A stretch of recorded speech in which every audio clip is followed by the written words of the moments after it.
5 अति महत्वपूर्ण प्रश्न दोस्तों जो बार बार परीक्षा में पूछे जाते हैं। दोस्तों आप कोई सा भी एग्जाम देंगे तो आपके पेपर में ये प्रश्न बार बार देखने को मिलेंगे। दोस्तों इन प्रश्नों को सॉल्व करने के लिए मैं आपको आसान ट्रिक बताऊंगा, जिसकी सहायता से दोस्तों आप इन प्रश्नों को बिना पेन उठाए मात्र 2 ही सेकंड में सॉल्व कर लेंगे। तो आइए दोस्तों देखते हैं रीजनिंग के 5 अति महत्वपूर्ण प्रश्न।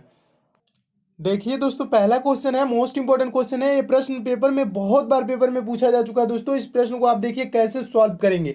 प्रश्न क्या कह रहा है दोस्तों, पढ़िए पहले। कह रहे हैं निम्नलिखित प्रश्न में दिए गए विकल्पों में से विषम संख्या युग्म चुनिए। विषम संख्या युग्म का मतलब पहले समझ लीजिए होता क्या है। विषम मतलब दोस्तों अलग, डिफरेंट। इसमें अलग कौन सा है, चारों ऑप्शन में से आपको बताना है कौन सा ऑप्शन अलग है। 3 दोस्तों एक जैसे हैं, एक अलग है, उसी को पहचान करना है। ठीक है, तो हम इसको कैसे देखेंगे दोस्तों, तो पहले तो देखेंगे ऑप्शन क्या क्या दिया गया है। तो यहाँ पे दिया गया है दोस्तों 5123 यानी कि 5123 को 11 लिखा है, और यहाँ पे देखेंगे 6934 को लिखा है 23, और 7132 को लिखा है 13, और 1463 को लिखा है 14। ठीक है, तो दोस्तों ये किस प्रकार से संबंधित है, तो इसको सोचने के लिए क्या करना है दोस्तों, इसमें ज्यादा आपको दिमाग लगाने की कभी जरूरत नहीं होती है। क्या किया जाता है पहले बता दूं, इसको 11 से आप भाग नहीं करेंगे, इसको 23 से भाग नहीं करेंगे, और इसको 13 से भाग नहीं करेंगे, और 14 से इसको भाग करके नहीं चेक करेंगे। ऐसे आपको चेक करने की जरूरत नहीं है। इसमें दोस्तों जो संख्याएं दी रहती है तो उसको हम पहले जोड़ते हैं। तो जोड़ेंगे तो देखेंगे 5 1 2 3, इसको जोड़ेंगे तो 5 1 6 हो जाएगा, 6 2 8,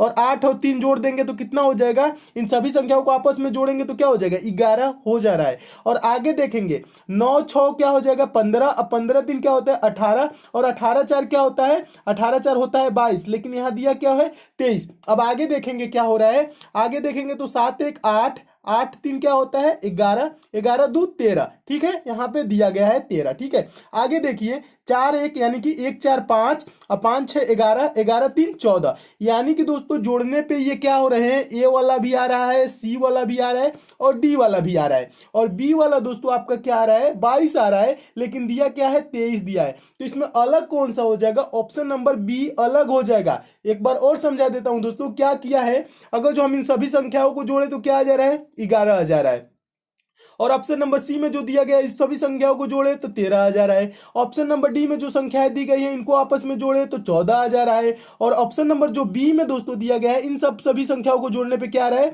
22 आ रहा है, लेकिन दिया क्या है 23 दिया है। तो ये क्या हो जाएगा दोस्तों, सभी ऑप्शन के अकॉर्डिंग यानी कि सभी ऑप्शन को देखेंगे उससे ये अलग हो जाएगा, यानी कि ऑप्शन नंबर बी क्या हो जाएगा दोस्तों, विषम हो जाएगा, विषम संख्या युग्म हो जाएगा। ऑप्शन नंबर बी इसका सही आंसर हो जाएगा। मैं उम्मीद करता हूं दोस्तों आप इस प्रश्न को एकदम अच्छे से समझ गए होंगे। अब पेपर में आएगा तो दोस्तों आप इस प्रश्न को ऐसे अच्छे से सॉल्व कर लेंगे। अगला प्रश्न देखिए दोस्तों, दूसरा प्रश्न है। दूसरा प्रश्न भी मोस्ट इंपॉर्टेंट है, यह भी पेपर में बहुत बार पूछा जा चुका है। देखिए प्रश्न यह है तो आपको क्या करना है, प्रश्न क्या कह रहा है पहले पढ़िए। प्रश्न कह रहा है वह आरेख चुनिए जो नीचे दिए गए वर्गों के बीच के संबंध का सही निरूपण करता है। तो पहले तो हम देखेंगे क्या क्या इसमें वर्ड दिया गया है, अध्यापक, मनुष्य, कुत्ते। जब कभी भी दोस्तों वेन डायग्राम से रिलेटेड प्रश्न आए तो आपको करना क्या है, ज्यादा कुछ भी नहीं सोचने की जरूरत है। पहले दोस्तों जो वर्ड दिया रहता है उसके बारे में हम थोड़ा सा बस सोचेंगे कि किस प्रकार संबंधित है ये सब। ठीक है ना, क्या क्या दिया गया है, इसमें दिया गया है अध्यापक है, मनुष्य है, कुत्ते हैं। तो देखेंगे दोस्तों एक दूसरे से ये किस प्रकार संबंधित होते हैं। तो दोस्तों अगर आप ध्यान से थोड़ा सा लगाएंगे तो ये क्या है अध्यापक हैं, और ये क्या है मनुष्य है, और ये क्या है कुत्ते हैं। तो जो दोस्तों अध्यापक होते हैं किसके अंतर्गत आते हैं, मनुष्य के अंतर्गत क्या होते हैं, ये मनुष्य का अगर जो गोला हो गया तो इसके अंदर क्या आ जाएंगे दोस्तों अध्यापक आ जाएंगे। मनुष्य ही तो अध्यापक होता है, और जो कुत्ते होते हैं ये जानवर होते हैं, ये मनुष्य के अंतर्गत नहीं आएंगे, ये बाहर हो जाएंगे। तो इस टाइप से इसका वेन डायग्राम बन जाएगा। इस टाइप से वेन डायग्राम किस ऑप्शन में दिख रहा है, तो ऑप्शन नंबर सी में दिख रहा है। ऑप्शन नंबर सी आपका सही हो जाएगा। क्या हो जाएगा, ये जो हो जाएगा दोस्तों मनुष्य हो जाएगा, मनुष्य के अंतर्गत ही अध्यापक आते हैं, और जो कुत्ते होते हैं मनुष्य के अंतर्गत नहीं आते, वो जानवर होते हैं, उसको हम क्या कर लेंगे दोस्तों बाहर बना लेंगे। तो कौन सा ऑप्शन दोस्तों सही हो जाएगा, ऑप्शन नंबर सी सही हो जाएगा। इस टाइप के प्रश्न है दोस्तों, बस जो वर्ड दिया रहता है उसी पे विचार कर लेना है कौन किससे संबंधित है, और वेन डायग्राम आपको आसानी से दिखने लगेगा और आप तुरंत उसका आंसर दे देंगे। मैं उम्मीद करता हूं दोस्तों आप इस प्रश्न को भी एकदम अच्छे से समझ गए होंगे। पेपर में आएगा दोस्तों आप इसको अच्छे से सॉल्व कर लेंगे। अगला प्रश्न देखिए दोस्तों, तीसरा प्रश्न मोस्ट इंपॉर्टेंट प्रश्न है। इसके लिए दोस्तों पेन उठाने की जरूरत नहीं है, सेकंडों में आंसर देंगे, कुछ नहीं इसमें भी करना रहता है। क्या कह रहा है प्रश्न पढ़िए, दी गई आकृति में कितने त्रिभुज हैं, ये चीज है ना। ट्रायंगल गिनने से जितने भी ट्रायंगल काउंटिंग से संबंधित क्वेश्चन बनते हैं उसके लिए मैं त्रिभुज से रिलेटेड रीजनिंग के आप जाएंगे दोस्तों, प्ले लिस्ट में देखेंगे रीजनिंग के वीडियोज होंगे, वहां पे सारे आपको बेसिक से बता दिया हूं, सारे किसी भी प्रकार के त्रिभुज बनेंगे आप सेकंडों में काउंट कर सकते हैं। तो इसमें इस प्रश्न के बारे में पहले चर्चा कर लेते हैं। ये प्रश्न आया है तो इसको आप कैसे काउंट करेंगे दोस्तों। इसमें इस टाइप के कभी भी प्रश्न आए तो आपको ज्यादा कुछ भी नहीं करने की जरूरत है। आप ये नहीं गिनेंगे एक ऐसे हो गया, फिर दो ऐसे हो गया, फिर उसके बाद तीन ऐसे हो गया, फिर दो दो मिला के काउंट करेंगे, तीन तीन मिला के ऐसे काउंट करेंगे, आप कंफ्यूज हो जाएंगे। ठीक है, ऐसे कभी भी प्रश्न आए तो आपको क्या करना है, काउंट ऐसे करना है, 1 2 3, 3 हो रहा है ना। अब इसको हम क्या करेंगे दोस्तों, 1 + 2 + 3 जितने हुआ है उतना लिख लेंगे, 1 + 2 + 3। अब इसको जोड़ेंगे 1 2 3 और 3 3 6, कितना हो जाएगा, इसको जोड़ेंगे तो 6 हो जाएगा ना। तो इसमें कुल त्रिभुजों की संख्या कितनी हो गई, 6। 6 किस ऑप्शन में है, ऑप्शन नंबर सी में है, आपका ऑप्शन नंबर सी सही हो जाएगा। अगर जो दोस्तों यही प्रश्न रहे इसमें और आपको बढ़ा दे, इधर बढ़ा दे, ठीक है, और इधर भी एक बढ़ा दे, ऐसे कर दे, तब क्या करेंगे दोस्तों, तब भी 1 2 3 4 5, ठीक है, लिख लेंगे और जोड़ लेंगे, 1 2 3 3 3 6, 6 4 10, 10 5 15। इसमें कितने त्रिभुज हो जाएंगे, 15 त्रिभुज हो जाएंगे। आपको काउंट करने की कोई जरूरत नहीं है, बस ऐसे नंबरिंग करना है और सभी नंबर को आपस में जोड़ देना है, वो जो संख्या आ जाएगी वही आपका आंसर हो जाएगा। अगर जो दोस्तों ऐसे ही फिगर रहे, ठीक है, मान लीजिए और भी समझा देता हूं इससे रिलेटेड जो प्रश्न बनते हैं, और यहाँ पे एक क्रॉस कर दे, अब पूछे कि अब कितने त्रिभुज है, तो क्या करना है, अब कुछ नहीं करना है, 1 + 2 + ये 3 है ना, ये 3 कर देंगे तो 1 2 3 3 3 6 हो रहा है ना। और कितने पार्ट में किया है, 2 पार्ट में किया ना, तो 6 × 2 इसमें हो जाएंगे 12 त्रिभुज। अगर जो 3 पार्ट में कर देना तो 6 हो रहा है ना, तो 6 × 3 कर देंगे, अब हो जाएगा 18 त्रिभुज। ठीक है, ऐसे प्रश्न आए दोस्तों तो आप ऐसे काउंट करके तुरंत आंसर दे लेंगे सेकंडों में, कुछ ही सेकंड में, पेन उठाने की भी आपको जरूरत नहीं पड़ेगी। मैं उम्मीद करता हूं दोस्तों आप इस प्रश्न को एकदम अच्छे से समझ गए होंगे। इस टाइप के दोस्तों पेपर में प्रश्न आएंगे तो आप अच्छे से सॉल्व कर लेंगे। अगला प्रश्न देखिए दोस्तों, चौथा प्रश्न तो मोस्ट इंपॉर्टेंट है दोस्तों। ये प्रश्न देखने से पहले बता दूं, अगर जो दोस्तों आपको ये सब प्रश्न अच्छे लगते हैं तो वीडियो को लाइक दोस्तों जरूर किया करिए और शेयर भी कर दीजिए किया करिए दोस्तों, जितने भी आपके पास स्टडी ग्रुप हो, फेसबुक, व्हाट्सएप, टेलीग्राम, और दोस्तों चैनल को सब्सक्राइब करके बेल आइकन को प्रेस करके आप हमसे जुड़े रहेंगे, ताकि आप तो क्या होगा उससे दोस्तों, जितने भी मैं इंपॉर्टेंट वीडियो डालूंगा उसको आप तक नोटिफिकेशन मिलेगा। ठीक है, तो सब्सक्राइब और बेल आइकन पे प्रेस जरूर कर लीजिएगा। चलिए अब अगला क्वेश्चन देखते हैं। अगला क्वेश्चन बहुत ही महत्वपूर्ण प्रश्न है, अब बहुत बार पेपर में पूछा जा चुका है। प्रश्न क्या कह रहा है, देखिए प्रश्न को पहले पढ़िए।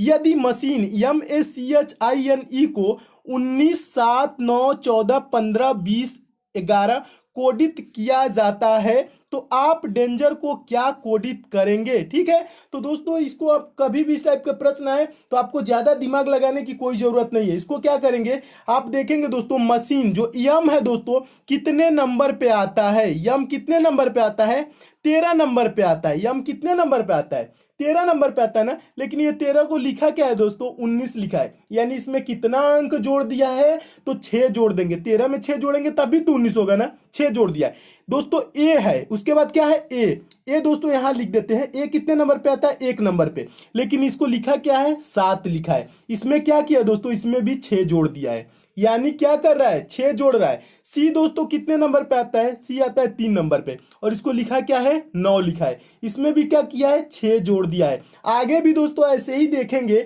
तो क्या कर रहा है दोस्तों, इसमें भी क्या कर रहा है, 6 जोड़ दे रहा है। ठीक है, एच कितने नंबर पे आता है, 8 नंबर पे, और इसमें 6 जोड़ दिया तो इसको क्या लिख दिया, 14 लिख दिया।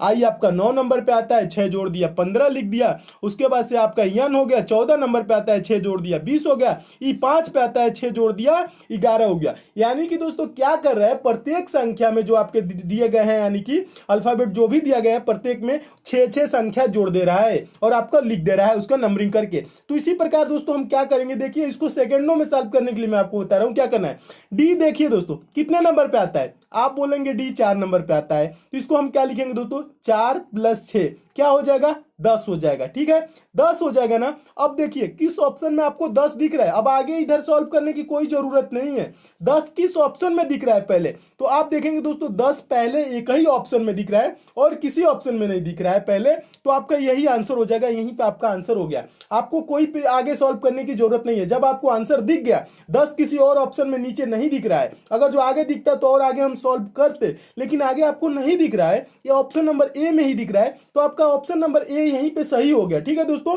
तो आपको आगे सॉल्व करने की जरूरत भी नहीं है। अगर जो दोस्तों आप चाहें तो आपको मैं सॉल्व करके दिखा भी देता हूं। आपका डी कितने नंबर पे आता है दोस्तों, 4 नंबर पे आता है। 4 में 6 जोड़ेंगे हो जाएगा 10। एक कितने नंबर पे आता है, 1 नंबर पे आता है। 1 में दोस्तों 6 जोड़ेंगे हो जाएगा क्या, 7। यन आपका कितने नंबर पे आता है दोस्तों, 14 नंबर पे आता है। 14 में 6 जोड़ेंगे हो जाएगा 20। ठीक है, जी कितने नंबर पे आता है, ठीक है जी आप देखेंगे 7 नंबर, 7 6 जोड़ देंगे, 7 6 13 हो जाएगा। ई आपका 5 नंबर पे आता है और 5 6 जोड़ देंगे आपका 11 हो जाएगा। और आर दोस्तों आता है 18 नंबर पे, 18 6 जोड़ देंगे तो क्या हो जाएगा, 24 हो जाएगा। यानी कि दोस्तों कौन सा ऑप्शन सही हो जाएगा, ऑप्शन नंबर ए अब भी सही हो रहा है। और ऑप्शन नंबर कब कैसे सही हो रहा था, बस डी हम देखे दोस्तों, आपका 4 नंबर पे आ रहा था, 4 में 6 जोड़े तो हो गया कितना, 10। 10 एक ही ऑप्शन में दिख रहा है, यहां पे देखेंगे 13 दिख रहा है, यहां पे 11 दिख रहा है, यहां पे 13 दिख रहा है। 10 एक ही ऑप्शन में दिख रहा है, वो भी ऑप्शन नंबर ए में, तो आपका ऑप्शन नंबर ए क्या हो जाएगा दोस्तों, सही हो जाएगा। पेपर में आपको दोस्तों पूरा मिलाने की कभी भी जरूरत नहीं है। ठीक है, अगर जो इनमें ऑप्शन रहता है, 5 ऑप्शन रहता है, इनमें से कोई नहीं, तब हम पूरा मिलाते। ठीक है, लेकिन जब 4 ही ऑप्शन दिया है और किसी में भी 10 आपको नहीं दिख रहा है, सिर्फ एक ही ऑप्शन में दिख रहा है, तो वही आपका आंसर क्या हो जाएगा दोस्तों, सही हो जाएगा। पेपर में आपको दोस्तों कभी पूरा नहीं मिलाएंगे। अगर जो आपका आंसर तुरंत दिख गया, तुरंत आंसर टिक करिए, नेक्स्ट क्वेश्चन पे चले जाएंगे। इससे क्या होगा दोस्तों, आपका टाइम का बचत होगा। ठीक है, टाइम का बचत होगा तो आप और आगे किसी क्वेश्चन पे दे देंगे तो और आपका नंबर क्या हो जाएगा, इंक्रीज होगा दोस्तों, बढ़ेगा। ठीक है, तो इसलिए दोस्तों इस टाइप के प्रश्न आए तो आप ऑप्शन के अकॉर्डिंग देखते चलेंगे आंसर, जिसमें आपका आंसर मिल जाए तुरंत उसको टिक करके आगे बढ़ जाएंगे। मैं उम्मीद करता हूं दोस्तों आप इस प्रश्न को भी एकदम अच्छे से समझ गए होंगे कि ये किस प्रकार से सॉल्व हुआ। अगला प्रश्न देखिए दोस्तों, 5वां प्रश्न है। 5वां प्रश्न भी मोस्ट इंपॉर्टेंट प्रश्न है, यह भी बहुत बार पेपर में पूछा गया प्रश्न है। प्रश्न क्या कह रहा है, निम्नलिखित प्रश्न में दिए गए विकल्पों में से प्रश्न चिन्ह यानी जो प्रश्नवाचक चिन्ह है के स्थान पर आने वाली संख्या को चुनिए। तो प्रश्न चिन्ह कहाँ है, तो तीसरे वाले जो देख रहे हैं जो आपका है दोस्तों, यहाँ पे प्रश्न चिन्ह है यानी प्रश्नवाचक चिन्ह, यहीं पे आपको बताना है कि कौन सी संख्या होगी। तो दोस्तों इस टाइप के कभी भी प्रश्न है तो आपको करना क्या है, पहले तो हम देखेंगे दोस्तों ये आपका कैसे सॉल्व हुआ है, पहला कैसे सॉल्व हुआ है, दूसरा उसी प्रकार से ये भी सॉल्व होगा, तीसरा। ठीक है, पहले हम देखेंगे पहले कैसे पहला सॉल्व हुआ। तो देखेंगे दोस्तों इसमें संख्याओं को देखेंगे, 6 है, 4 है, 52 है। ठीक है, दूसरे में 3 है, 5 है, 34 है। तो दोस्तों अगर आप ध्यान से देखें थोड़ा सा, तो ये छोटी छोटी संख्याएं हैं, ये 6 और 4, इनको मिला के किया है क्या, 52 किया है। तो ये कैसे किया है, यानी इन्हीं को मिला के ही 52 किया है। ठीक है, तो दोस्तों अगर जो हम देखें अभी ऐसे, अगर जो हम गुणा कर दे 6 और 4 का तो 24 हो जाएगा। ठीक है, तो ये गुणा नहीं किया है। 6 का स्क्वायर क्या होता है दोस्तों, 6 का स्क्वायर होता है 36 और 4 का दोस्तों स्क्वायर क्या होता है, 4 चौको 16। 16 और 36 हम जोड़ेंगे दोस्तों, 36 16 कह लीजिए। ठीक है, या 16 36 कह लीजिए, जोड़ेंगे तो क्या हो जाएगा, 52 हो जाएगा। क्या हो जाएगा, 52, यानी कि दोनों का स्क्वायर करके जोड़ दे रहा है और ये आपका नीचे वाला आ जा रहा है। अब आगे वाले में भी यही प्रक्रिया देखेंगे हो रहा है कि नहीं। ये 3 का स्क्वायर दोस्तों करेंगे तो क्या हो जाएगा, 9 हो जाएगा। और 5 का दोस्तों स्क्वायर करेंगे तो क्या हो जाएगा, 5 का स्क्वायर कितना होता है, 25 होता है। क्या होता है, 25 होता है ना। तो 25 और 9 यानी कि 25 और 9 हम जोड़ें तो क्या हो जाएगा, 25 9 हो जाएगा दोस्तों 34। और 34 यहाँ पे क्या किया है, लिखा हुआ है। तो ये कर क्या रहा है दोस्तों, ऊपर वाले जो दो संख्याएं दी गई हैं इनका स्क्वायर कर दे रहा है और जोड़ के लिख दे रहा है। तो वही चीज हम क्या करेंगे दोस्तों, इसमें भी करेंगे, लास्ट वाले में भी हम 8 का स्क्वायर करेंगे और प्रश्नवाचक चिन्ह का स्क्वायर करके जोड़ देंगे। ठीक है, तो प्रश्नवाचक चिन्ह पे अब देखिए आपको बता रहा हूं कैसे सॉल्व करना है। तो 8 का दोस्तों स्क्वायर करेंगे तो क्या हो जाएगा दोस्तों, 8 का स्क्वायर कितना होता है, 64 होता है। और यहाँ पे दिया क्या है, 68। कितना जोड़ेंगे कि 68 हो जाएगा, 64 में 4 जोड़ेंगे तो 68 हो जाएगा। तो यहाँ पे 4 नहीं भरेंगे, 4 किसका स्क्वायर है, 2 का स्क्वायर है। ठीक है, किसका स्क्वायर है, 2 का। तो यहाँ पे प्रश्नवाचक चिन्ह पे क्या भरा जाएगा दोस्तों, 2 भरा जाएगा। क्यों भरा जाएगा, एक बार और समझा देता हूं। देखिए यहाँ पे अगर जो 2 भर देते हैं तो ये 8 है ना, 8 का स्क्वायर क्या हो जाएगा, 8 ही टाइम 64। ये यहाँ पे 2 अगर जो हो गया तो 2 का स्क्वायर करेंगे तो 4। 64 और 4 जोड़ेंगे, 64 और 4 जोड़ेंगे तो क्या हो जाएगा, 68 हो जाएगा। तो यहाँ पे भरा जाने वाला संख्या क्या हो गया दोस्तों, 2 हो गया। 2 किस ऑप्शन में है, ऑप्शन नंबर सी में है। आपका ऑप्शन नंबर सी क्या हो गया दोस्तों, सही हो गया। मैं उम्मीद करता हूं दोस्तों आप इन सारे प्रश्नों को एकदम अच्छे से समझ गए होंगे। दोस्तों अगर आपको किसी टॉपिक में प्रॉब्लम है, किसी चैप्टर में वीक है, या किसी सिलेबस आपका कमजोर है दोस्तों, कोई भी टॉपिक हो गया, तो आप नीचे दोस्तों जरूर कमेंट कीजिएगा दोस्तों। तो वो आपका मैं टॉपिक हुआ, जो भी हुआ, चैप्टर हुआ, मैं आपका कंप्लीट करा दूंगा, ताकि आप दोस्तों अच्छे से एग्जाम को पास कर जाएं। किसी भी टॉपिक में प्रॉब्लम होगी दोस्तों, आप कमेंट जरूर कीजिएगा दोस्तों, ठीक है। तो अगर जो दोस्तों ये सब आप कमेंट करते हैं तो अभी मैं आपको आगे नेक्स्ट टाइप के क्वेश्चन भी बताऊंगा, और अगले वीडियो में देखेंगे दोस्तों और भी इंपॉर्टेंट क्वेश्चन। और दोस्तों आपको बता दूं, नीचे डिस्क्रिप्शन बॉक्स में दोस्तों टेलीग्राम का लिंक दिया गया है। टेलीग्राम को भी दोस्तों आप जरूर ज्वाइन कर लीजिएगा। वहां पे जो भी होता है, इंपॉर्टेंट क्वेश्चन होती है, वीडियो की लिंक होती है, मैं वहां पे समय समय पे दोस्तों शेयर करता रहता हूं, जहां पे आपको बहुत सारी दोस्तों पीडीएफ भी मिल जाएंगी। तो टेलीग्राम भी दोस्तों आप जरूर ज्वाइन कर लीजिएगा। और दोस्तों आपको ये सब प्रश्न अच्छे लगे